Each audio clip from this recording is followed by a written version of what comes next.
E.N.D here, day 9 and the last day of the spoilers of Kamigawa Neon Dynasty. It was a nice long journey, one of the few YouTubers that covered all the spoilers of this set, and I thank you all for the views and the comments. Let's start. And because today is the last day, I want to start with a meme, this particular meme. And yes, Kamigawa Neon Dynasty, it's much a stronger set than the original Kamigawa. Imperial Cavalry unit for 2 and 1 white, it's a 3/4, it's an artifact vehicle. When it attacks, return target creature or vehicle card with mana value 2 or less from your graveyard to your hand. Crew for only 2. Blade Bizarre Kitsune for 2 and 1 white, it's a 2/2. Ninjutsu for 3 and 1 white, has double strike.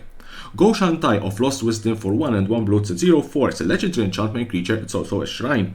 Flying, at the beginning of your end step, you may pay 1. When you do, target player mills X cards where X is the number of shrines you control.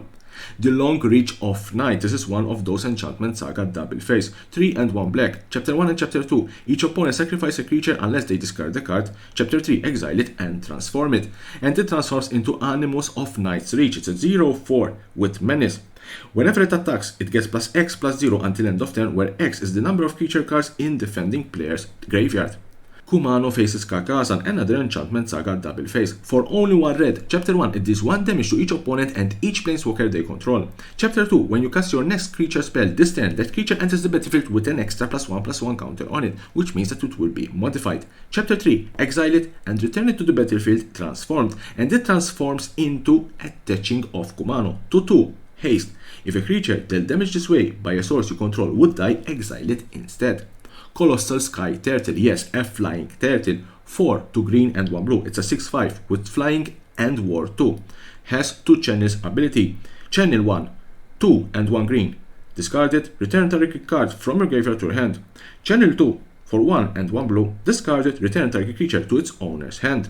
Bronze Clubs, for only 1, it's an artifact equipment. Pay 2. Equip creature get +X/0 until end of turn, where X is the number of times this ability has resolved this turn. Equipped for only 1. So you pay 2, and your creature will get +1/+0. You pay another 2, and your creature will get +2/+0. You pay another 2, and your creature will get +3/+0, and so on and so on. Resembling Automon for 2. It's a 1/1 with War 2. Whenever you cast an artifact spell, put a +1/+1 counter on it.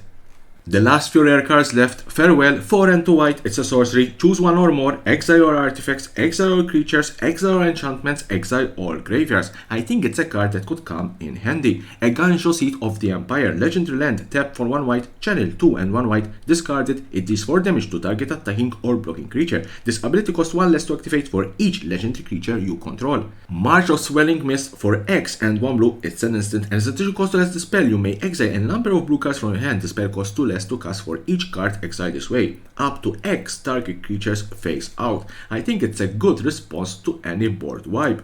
Mukotai Soul Repair for 1 and 1 black, it's a 4/3, it's a vehicle. Whenever it attacks, you may sacrifice another artifact or creature. If you do, put a +1/+1 counter on it and engage Menace until end of turn. Crew for only 2. Invoke the Ancients for 1 and 4 green, it's a sorcery. Create 2 4/5 green spirit creature tokens. For each of them, put your choice of a vigilance counter, a reach counter, or a trample counter on it, which means that they will be modified. And if you don't know what a modified creature is or how to interact with modified creatures, I did a video tutorial explaining this particular mechanic, how it works. Kami of Transscience for 1 and 1 green, it's a 2/2 with trample.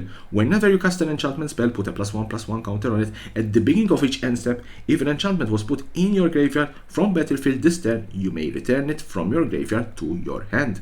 And the last mythic card, Jugan Defends the Temple, another enchantment saga double face. 2 and 1 green. Chapter 1, create a 1/1 green human monk creature token with tap to add 1 green mana. Chapter 2, put a +1/+1 counter on each of up to 2 target creatures. Chapter 3, exile it and transform it, and it transforms into Remnant of the Rising Star. It's a 2/2 with flying. Whenever another creature enters the battlefield under your control, you may pay X. When you do, put X +1/+1 counters on that creature.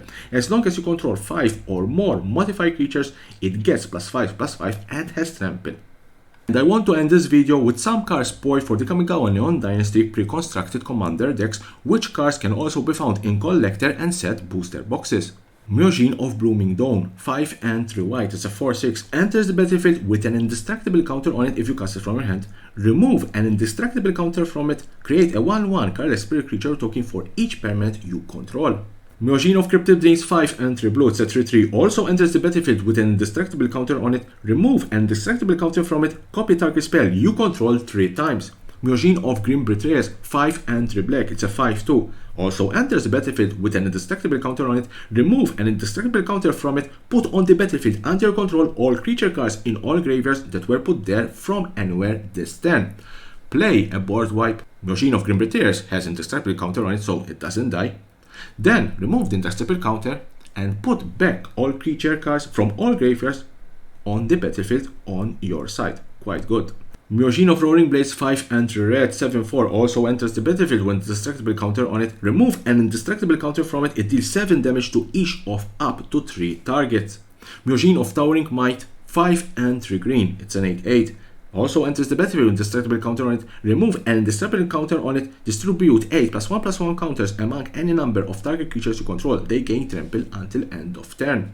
Yoshimaru Ever Faithful. For 1 white, it's a 1/1. Whenever another legendary permanent enters the battlefield under your control, put a +1/+1 counter on it. It has also Partner.